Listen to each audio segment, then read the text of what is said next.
Sadhguru, I read in one of your question answer sessions that you were referring that even meditation is not the thing. Like, I mean, maybe it's a confusion to me. Right? Buddha didn't meditate much, though his followers did. I mean, it's just a state of ecstasy which people get into. Uh, is it that? Uh, like, of course, I meditate and get the feeling of bliss and ecstasy, and it remains throughout the day. Is that enough for a spiritual journey? I'm a bit confused. It's enough incentive. It's only an incentive. Ecstasy is only an incentive. If it's painful, would you do it? No. So you feel blissful and ecstatic, that's only an incentive, that's not the goal. So Buddha was ecstatic? No, Buddha was never ecstatic. Did you ever see him dancing? He just sat like this. That's different. If I ask you to sit like that, would you sit? No. You need some incentive. So, just creating that sweetness in the system is an incentive. And above all, if you are feeling ecstatic within yourself, you become a better human being, isn't it? Aren't you?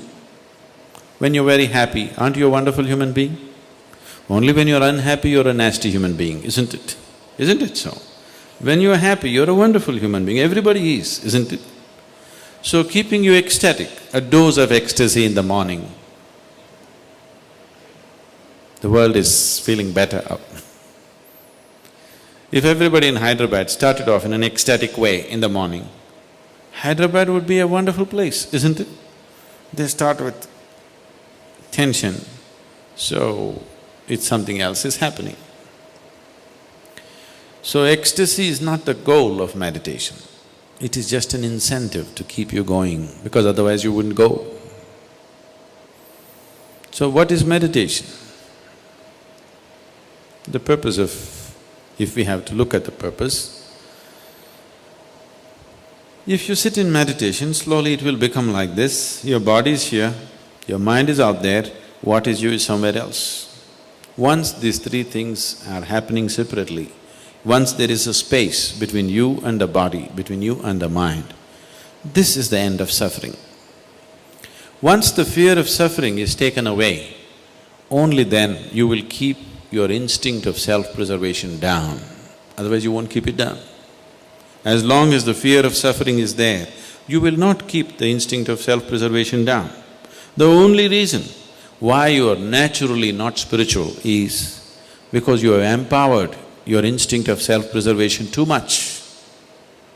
All the time it is trying to make you like a bubble in the world, separate bubble, not willing to mix with anything. So unless you keep your instinct of self-preservation down, you will not become spiritual in any way. You will not know life as one happening. You will always be an individual, trapped. Have you noticed even in your general life, when you're very happy, you keep your guards down? Isn't it so? When you're unhappy, fully shielded.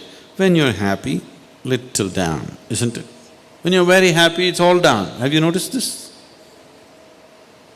So this is the reason why you're willing to be happy only among certain people.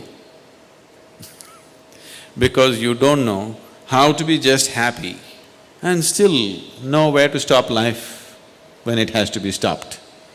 You're willing to be happy only with 5 people in your life because you think that is the only safe atmosphere where you can be happy, because you have always understood happiness as a certain vulnerability. See, just say you walk on the street and you smile at anybody, they'll look like this. Why? What's their problem smiling back at you? What are they going to lose? They think if I smile, he may exploit me. How will he exploit you? If he comes to pick your pocket, you can stop him. If he smiles, even a pickpocket smiles at you, why can't you smile at him? What is the problem?